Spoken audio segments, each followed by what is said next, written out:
Diz assim a palavra de Deus. O menino cresceu e foi desmamado. No dia em que Isaque foi desmamado, Abraão deu uma grande festa. Sara, porém, viu que o filho que Agar, a egípcia, dera a Abraão, estava rindo de Isaque. E disse a Abraão: livre-se daquela escrava e do seu filho, porque ele jamais será herdeiro com o meu filho Isaque. Isso perturbou demais Abraão, pois envolvia um filho seu. Mas Deus lhe disse: não se perturbe por causa do menino e da escrava.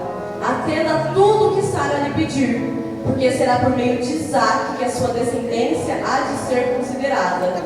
Mas também do filho da escrava farei um povo, pois ele é seu descendente.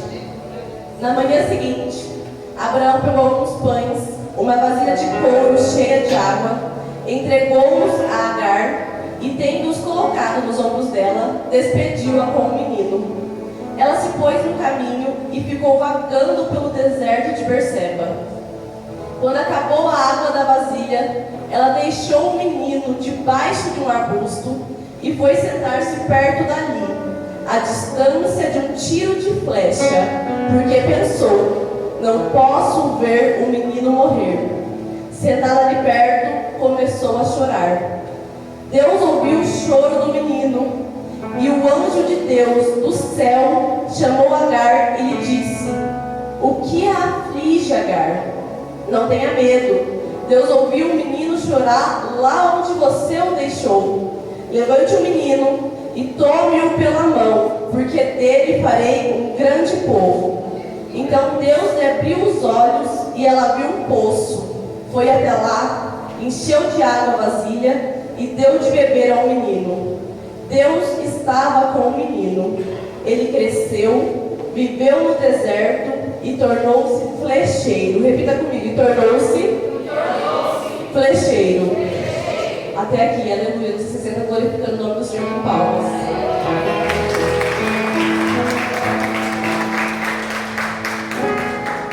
Igreja, os versículos que lemos estão nos contando sobre um momento difícil, um momento de dor e um momento de sofrimento vividos por uma mulher chamada Agar e pelo seu filho Ismael. Um momento difícil, um momento de dor, porque essa mulher, juntamente com seu filho, foram expulsos e lançados a vagar pelo deserto. Só que essa não era a primeira vez que essa mulher passava por um momento difícil pelo deserto. Antes disso, ela já havia trilhado um momento de dor quando ela fugiu para o deserto. Só que para que você entenda os detalhes dessa história, eu vou resumir brevemente o capítulo 16 de Gênesis. No capítulo 16 de Gênesis, a Bíblia vai dizer que Agar era uma egípcia, que ela era escrava de Sara, a esposa de Abraão. E a história dessa mulher na Bíblia é narrada porque a história dela se cruza com a história de Abraão. E por quê? Você provavelmente se recorda que sobre a vida de Abraão havia uma promessa de Deus. E qual era a promessa? Abraão, você será pai de multidões de filhos. Abraão, você será pai de uma grande nação. E Deus havia liberado e confirmado essa promessa sobre a vida de Abraão diversas vezes. Em Gênesis 12, Gênesis 13, Gênesis 15, Deus sempre confirmando a mesma promessa.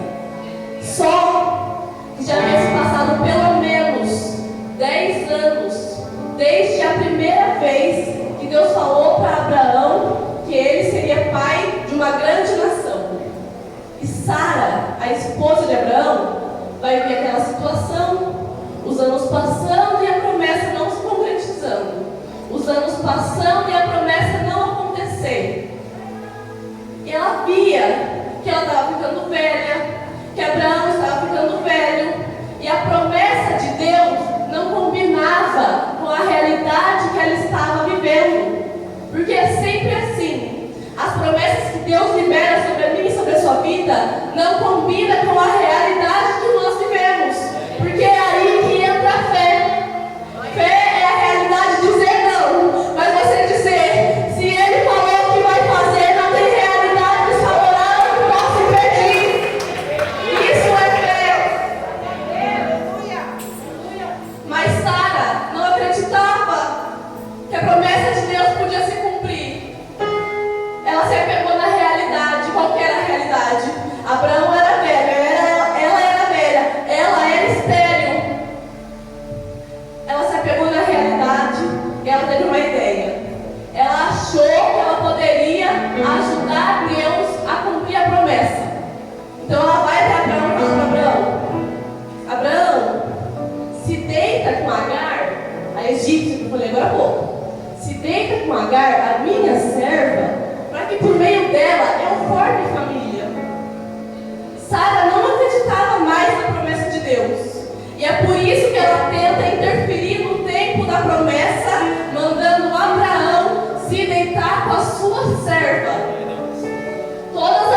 Isaac. E ela criou os rivais para os futuros descendentes dela. Ela mesma criou os rivais, os descendentes de Isaac. E a guerra dura quase 4.000 anos.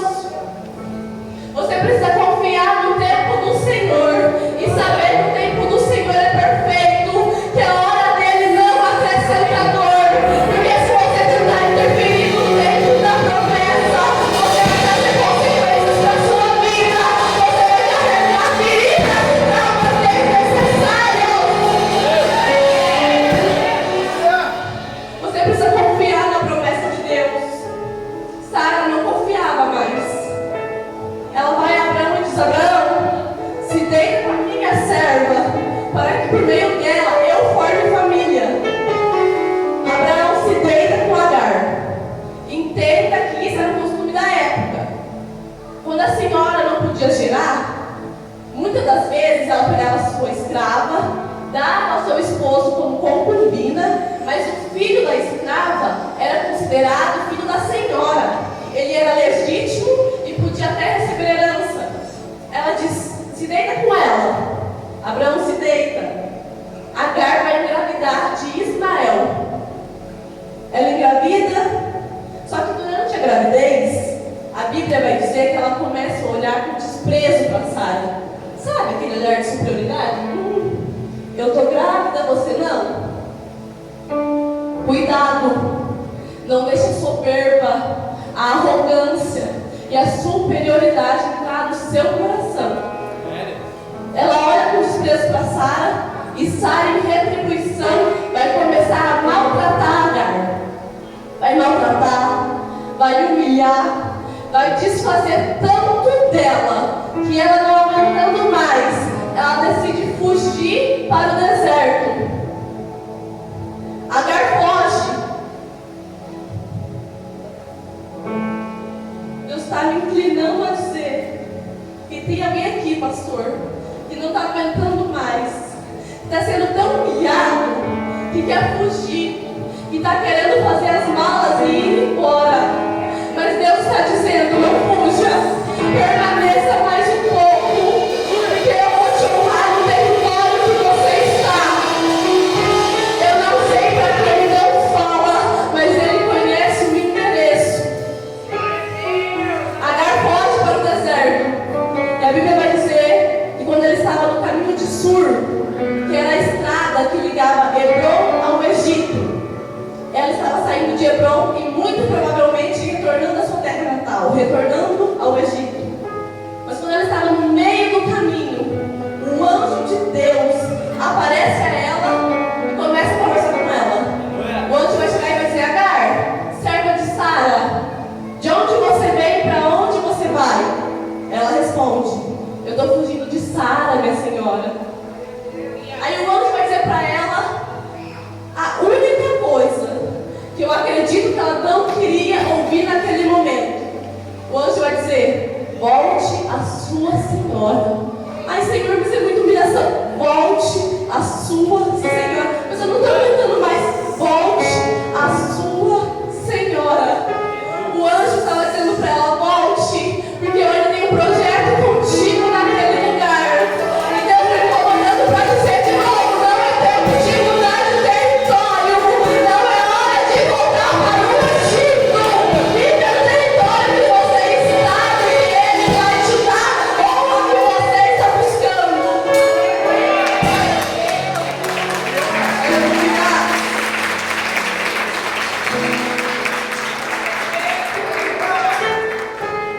E tem mais.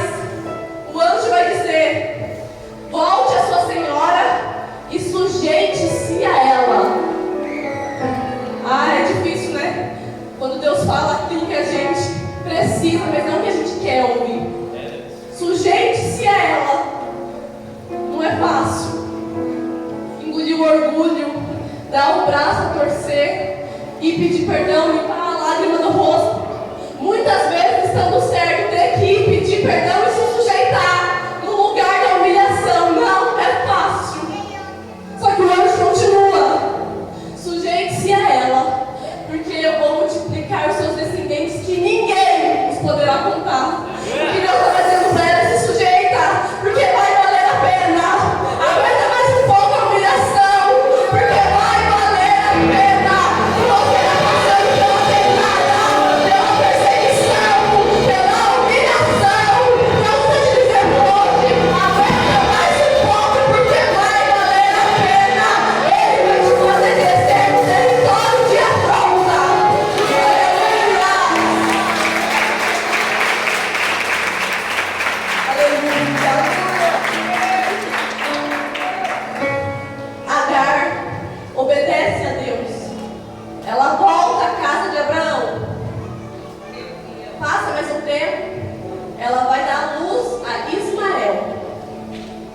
tempo passa, Ismael cresce, o menino cresce, os anos vão passando, ele continua crescendo.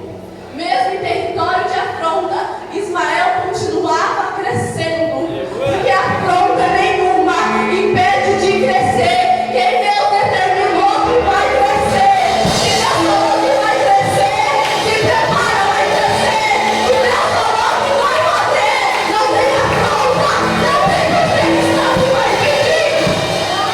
Aleluia!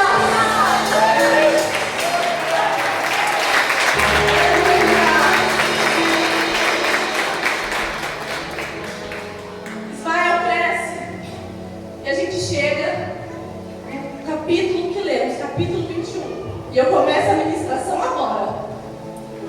Capítulo 21 de Gênesis. Ismael já tem 14 anos de idade.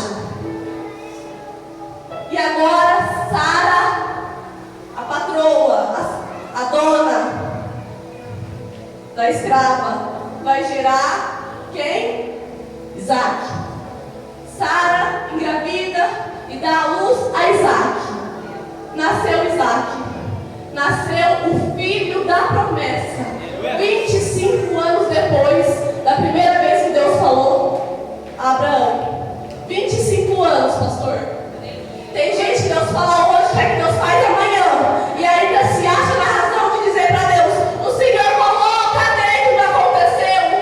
Deus está dizendo, se Ele falou que vai fazer, Ele vai fazer. Mas do jeito dele, no tempo dele, na hora dele, na maneira dele, porque Ele é Deus soberano.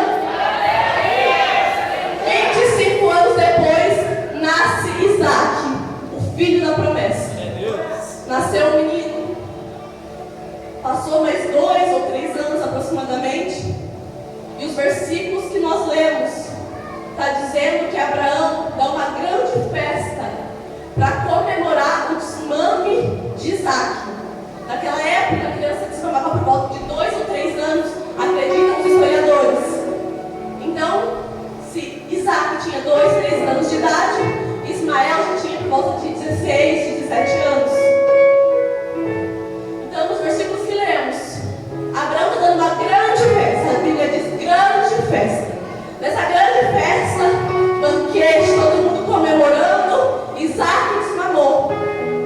Só que aí a Bíblia diz que Sara viu que Ismael, o irmão mais velho, estava rindo de Isaac. Ela vê aquela situação e ela corre para Abraão. Abraão, livre-se da sua escrava, do seu filho, porque ele jamais será herdeiro com o meu filho Isaac. Reparou a diferença? No capítulo 16 ela vai: se deita com a minha serva, porque por meio dela eu vou formar a família. Mas agora ela está dizendo: livre-se daquela escrava e do teu filho, porque ele jamais será herdeiro com o meu filho Isaac. Eu não falei que era o costume da época, que os filhos das concubinas eram legítimos, até recebiam herança? Mas agora ela está dizendo: não tem herança, não tem nada, livre-se dela, manda ela embora. Sara estava desprezando Agar e Ismael. Não é difícil quando a gente se sente desprezado? Não tem coisa pior para um ser humano do que se sentir desprezado. Mas até Jesus foi desprezado, sabia? Vou dar um exemplo. Natanael, a primeira vez que Jesus falou: pode vir alguma coisa boa de Nazaré? Ele ainda não sabia que ele estava diante do Verbo encarnado, daquele que haveria de morrer por nós, o nosso Redentor. Dói ser desprezado, mas Deus está dizendo para alguém que hoje a sua família pode te desprezar, os seus amigos podem te virar as costas, mas eu não te desprezo jamais. Eu estou sempre de braços abertos dizendo: vem, foi por você, vem. Foi Jesus que te olhou nos olhos, te chamou pelo nome. Quando você estava naquela cama, não tinha força para levantar. Foi Ele que te chamou, te resgatou quando você pediu pela morte, quando você falou que ninguém te amava.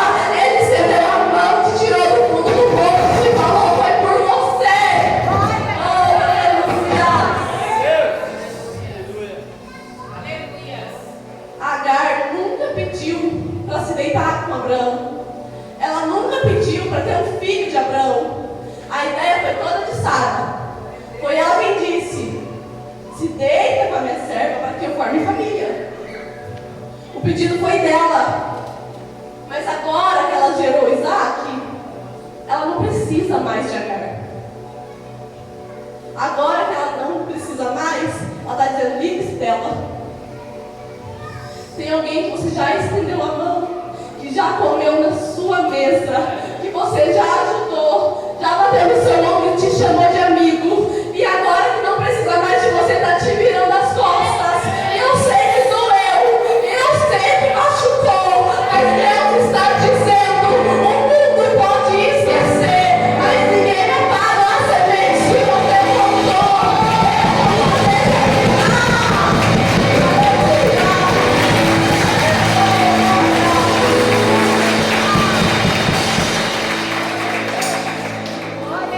Deus está dizendo: eu vi, eu anotei todas as vezes que você plantou uma semente, todas as vezes que você estendeu a mão. O mundo pode esquecer, mas eu anotei tudo.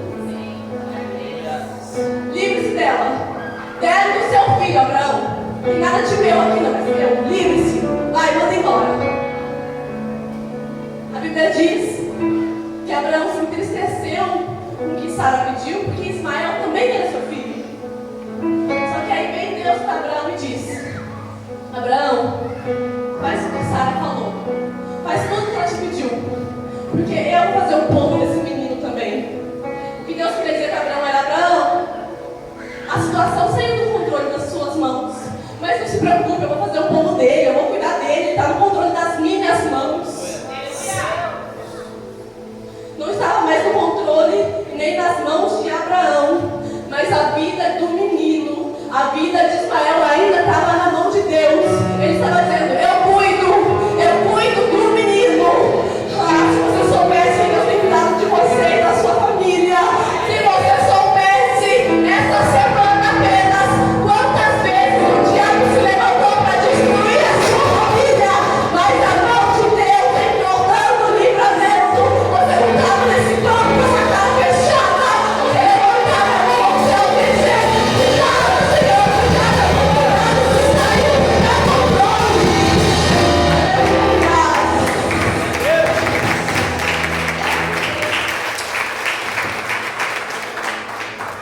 Deus diz: faz o que a senhora pediu. Pode mandar Ismael e Agar embora. Aí você lê isso e fala: ué, mas no capítulo 16, Deus falou para Agar: volta para a casa de Abraão. E por que agora no capítulo 21, ele deixa ela sair e pior, expulsa? Por que ela voltou se ela ia ter que sair de novo e agora expulsa? Por que Deus permitiu? Perceba a diferença. No capítulo 16, ela estava grávida. Ela teria uma criança para cuidar. Ela teria uma criança para cuidar no deserto. Mas agora no capítulo 21, ela não tem mais uma criança. Ismael já tem 16, 17 anos. Já é um jovem que pode ser seu consolador, seu ajudador, no meio da escassez do deserto. Se agora Deus está permitindo o deserto, é porque Ele já preparou tudo que ela precisava para vencer o deserto. Se Deus está permitindo o deserto na sua casa e na sua família, não fique preocupado. É porque antes dele permitir o deserto, Ele já preparou tudo o que você precisava para vencê-lo. Deus está enviando provedores para te suprir nesse deserto. Deus está enviando ajudadores para te ajudar a passar por essa escassez.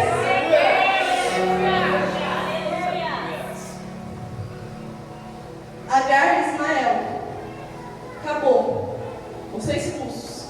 A Bíblia diz assim: e no dia seguinte, na manhã seguinte, Abraão pegou um pouco de pães, uma vasilha de água, colocou no ombro de Agar, pegou Ismael, tchau, deserto, vamos. Mas o que me chama a atenção nesse versículo é: e na manhã seguinte. Na manhã seguinte. E por quê?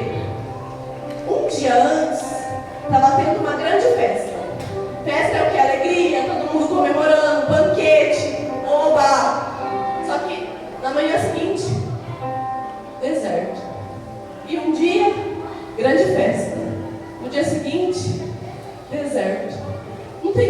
nas nossas vidas que parece que de repente tudo vira de cabeça para baixo? E um dia é alegria e é sorriso. No outro dia é aflição, é deserto, é lágrima.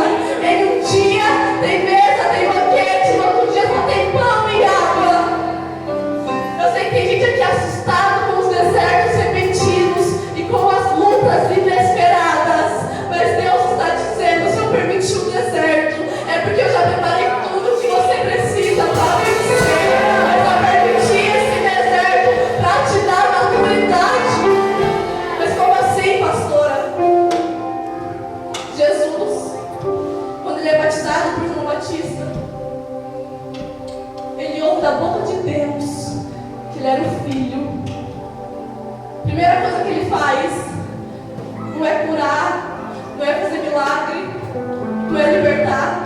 Primeira coisa que ele faz, ele vai para o deserto, fica 40 dias. Porque deserto é lugar de ter maturidade.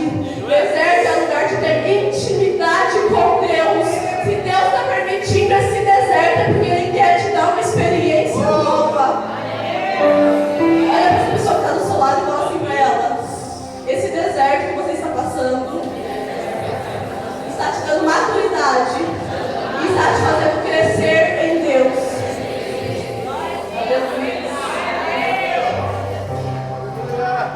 Pão, água, Ismael, pai, deserto.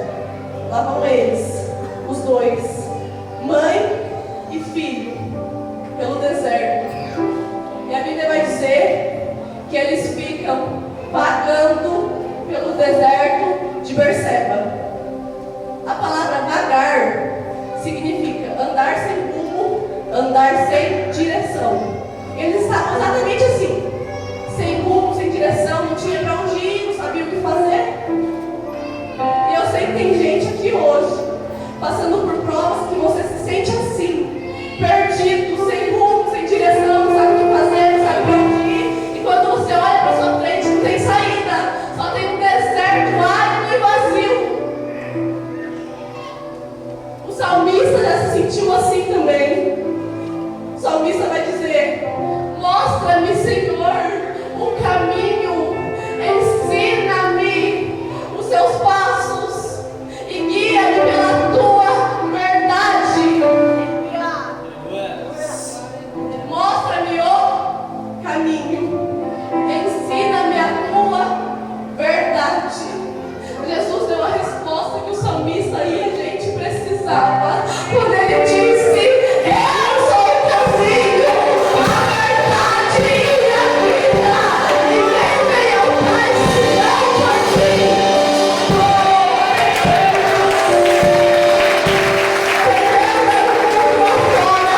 Não deixe esse som morrer, mas quem anda com Cristo, tem socorro, tem presente na hora da angústia. Aleluia, quem anda com Jesus não fica perdido, vagando pelo caminho. A Bíblia vai dizer que acabou a água da vasilha. Imagina, mãe e filho, perdidos pelo deserto. Não tinha abrigo, não tinha para onde ir. Calor, sol escaldante. Deserto, gente, sol escaldante. Suor no rosto, calor, sede, garganta seca. A língua está grudando na boca de sede. E acabou a água. Agar chegou no limite das suas forças. Tanto é que a Bíblia vai dizer que ela deita Ismael no arbusto e se afasta a distância de um tiro de flecha para não ver o menino morrer. Sabe, não queria ver ele morrer, a morte já era certa. Queria que você pensasse um detalhe importante agora. O que é a distância de um tiro de flecha? A distância de um tiro de flecha é a distância que uma flecha jogada consegue em média alcançar. Essa distância é mais ou menos 150 metros. Então, distância de um tiro de flecha nada mais é do que uma unidade de medida. Assim como a gente tem hoje, centímetros, metros, quilômetros. Já em Gênesis, a gente vê diversas unidades de medida. Dedo, palmo, côvado. Por exemplo, Deus diz para Noé que a arca tinha que ter 300 côvados de comprimento.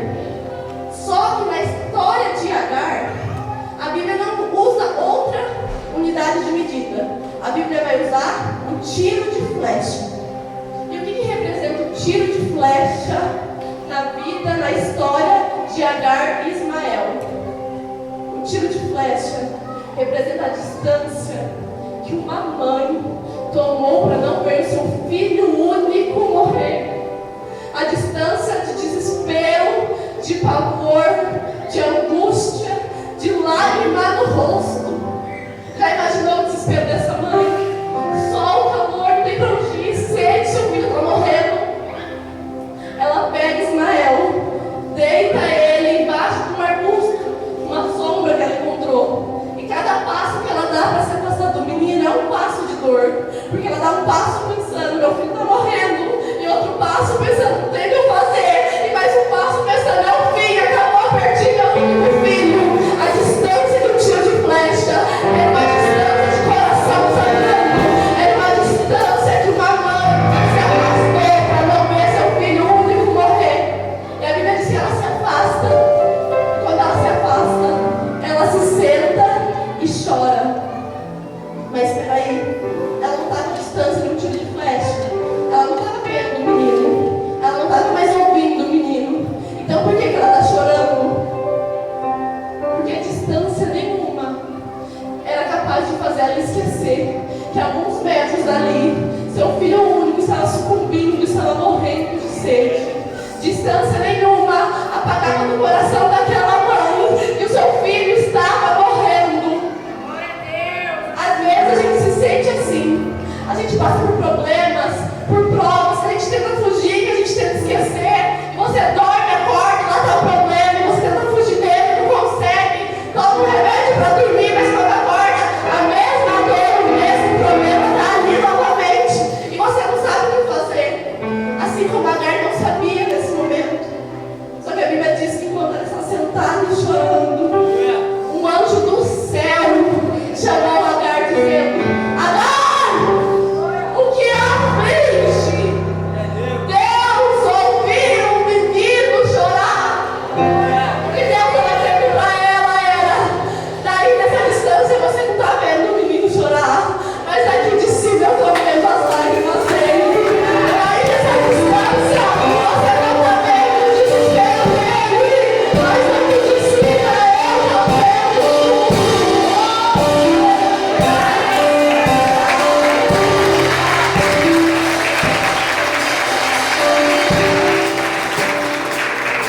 Eu ouvi o menino chorar. Deus está ouvindo o seu clamor.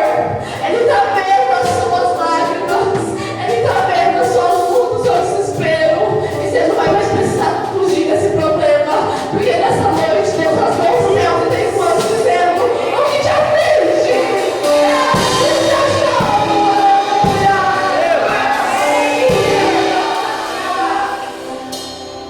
Eu ouvi o menino chorar. Aí a Bíblia diz que o anjo continua. Ele fala para ela: levanta e levanta o menino, que eu vou fazer dele um grande povo. Ele estava dizendo: levanta e lute, faça a sua parte. Você levanta o menino, eu faço dele um grande povo. Eu vou prover água, você não vai dar água na sua boca, você vai levantar e vai beber. Eu estou dizendo para ele: lute e faça a sua parte. O que é para Deus fazer, Ele vai fazer, mesmo que você tem que fazer, Ele não vai fazer por você. Levanta! Aí a Bíblia diz que Deus abriu os olhos dela e ela viu um poço. Repare, Deus abriu os olhos dela e ela viu. Pastor, a Bíblia não diz que Deus fez o poço nascer instantaneamente. Se bem que se Ele quisesse, Ele poderia. A Bíblia não diz que Deus mandou o anjo descer e cavar o poço. Não. Deus lhe abriu os olhos e ela viu. O poço estava ali o tempo todo. Só que ela estava tão desesperada, tão angustiada, que ela nem conseguia ver. Essa sua situação de dor, de sofrimento, de desespero não tem deixado você ver que Deus tem algo profundo contigo. Mas eu quero falar nessa noite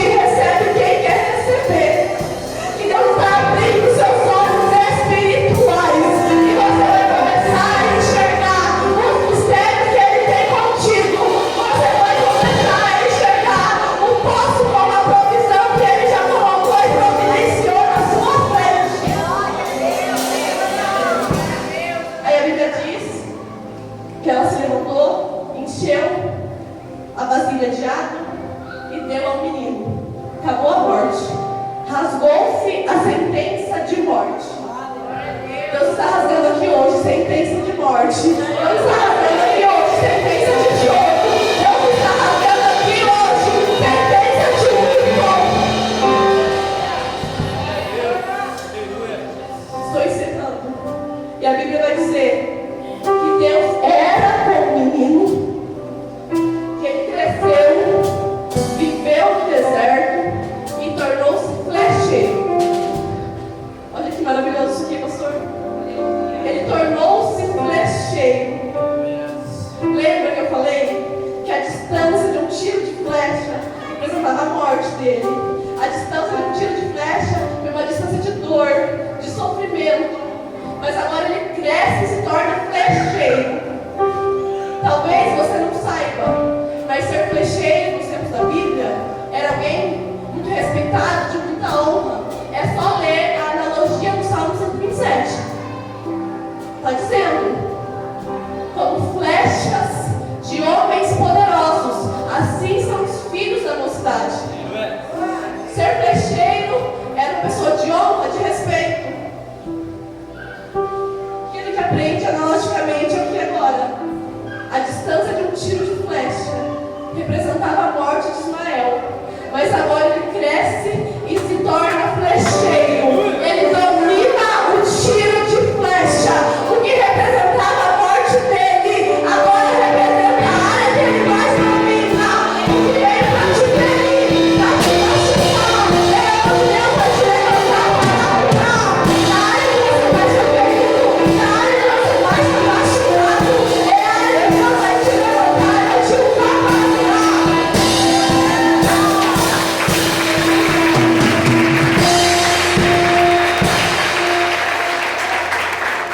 Deus transforma maldição em bênção. A distância de um tiro de flecha representava a morte, o fim dele. Mas agora ele é flecheiro. O que veio para a morte dele, o processo que veio para a morte, agora representa o processo que ele é mais honrado. Na área que o diabo achou que você ia ser frustrado, que você ia morrer, que você ia ser um derrotado, é a área que ele vai ter que ver Deus te exaltando e Deus te honrando, porque você vai ser flecheiro. E a Bíblia diz que Deus era com o menino. Repita comigo, Deus era com o menino. Para Ismael e Agar ser expulso da casa de Abraão representava a morte. Prova é que eles choraram, se desesperaram. Só que o que eles ainda não conseguiam enxergar é que, na verdade, ser expulso significava liberdade.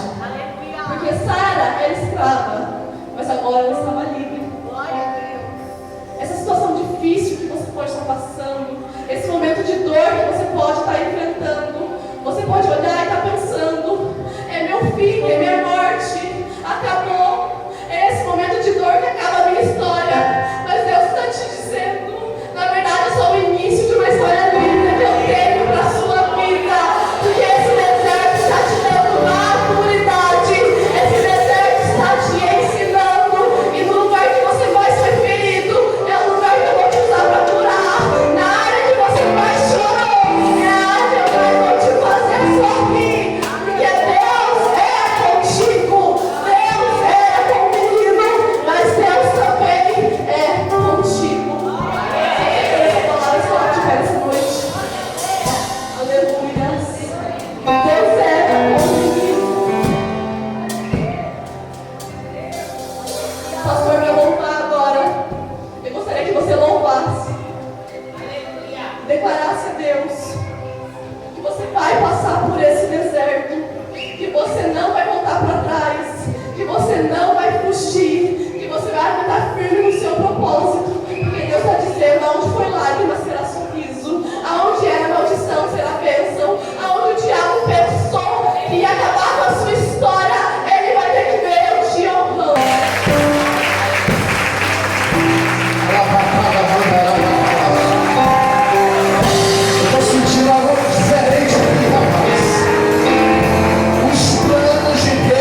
Alguém está olhando para você e está dizendo: vai dar errado.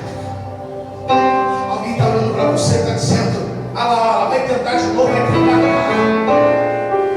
Ela vai tentar de novo, ele vai tentar de novo, vai se frustrar. Mas hoje é quarta-feira profética e eu vim liberar a palavra para você. Deus manda te dizer que não se frustrará. Eu ouvi um aleluia, glória a Deus, bem fraco lá no meio da igreja, não faz.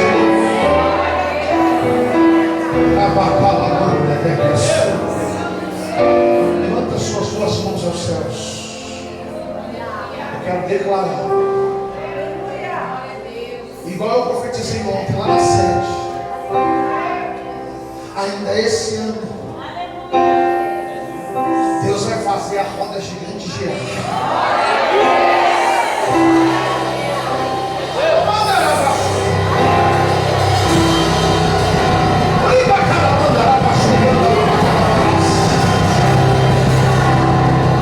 Ainda este ano você vai levantar a bandeira. Teve umas 30 pessoas que entenderam o que eu estou falando. Vou falar de novo. O calendário não vira enquanto Deus não abrir a porta para você. 2023 não chega enquanto a resposta não chegar na tua.